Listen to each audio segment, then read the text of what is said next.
మార్పే భారత రాష్ట్ర సమితికి చిక్కులు తెచ్చిపెట్టిందా? బీఆర్ఎస్ పేరు వల్లే ఎన్నికల్లో వరుస పరాజయాలు చవిచూస్తుందా? పార్టీ పేరులో తెలంగాణ పదమే లేకుండా మనుగడ కష్టమనే నిర్ణయానికి వచ్చారా? భవిష్యత్ ఎన్నికల్లో గులాబీ పార్టీ వ్యూహాత్మక నిర్ణయం తీసుకోనుందా? అసలు ఈ ఆలోచన రావడానికి కారణాలేంటి? Watch the story. టిఆర్ఎస్ పేరు ఖాళీగా ఉన్నది, అవసరమైతే మా పార్టీకి పెడతామని మొన్న కవిత కన్నదో లేదో లేలే మా బీఆర్ఎస్ ను మళ్ళా టిఆర్ఎస్ చేసుకుంటాము అనవట్టే రామన్న. అప్పుడు పేరు మార్చుడు చాలా మందికి నచ్చలేదు. ఇప్పుడు అందరితోటి మాట్లాడి పాతదే పెట్టి ఆలోచన చేస్తున్నాము అన్నాడు వర్కింగ్ ప్రెసిడెంట్ గారు. టిఆర్ఎస్ అంటే తెలంగాణ రాష్ట్రం కోసం పుట్టిన పార్టీ. 2 మాటల అధికారం ఇస్తే ఈడ ఏవాల్సింది మొత్తం చేసినాము. తెలంగాణ బంగారు తుంక అయ్యింది.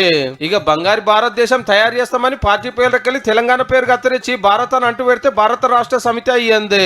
ఇది ఎక్కడి కథరో సొంత రాష్ట్రంతో పేగుబంధం తెంచుకొని గిదే మురుకులాటని అప్పట్లో చాలా మంది అంటే హే గాలకే మేరక దేశాన్ని ఉద్ధరేద్దా అని మస్తు ఉరుకులాడిర్రు. ఊకొక పక్క రాష్ట్రాలకు పోయి ఇంత పనుకున్నారని ఎలక్షన్లు రాగానే కార్యాలయ గాలి తీసి నూకితే పొయ్యి చెట్ల పడ్డది.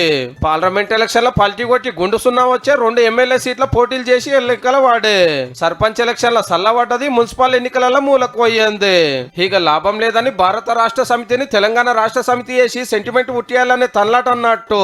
అంతేకాదు మల్లేడు పాదయాత్ర చేస్తాడట కేటీఆర్ సారు.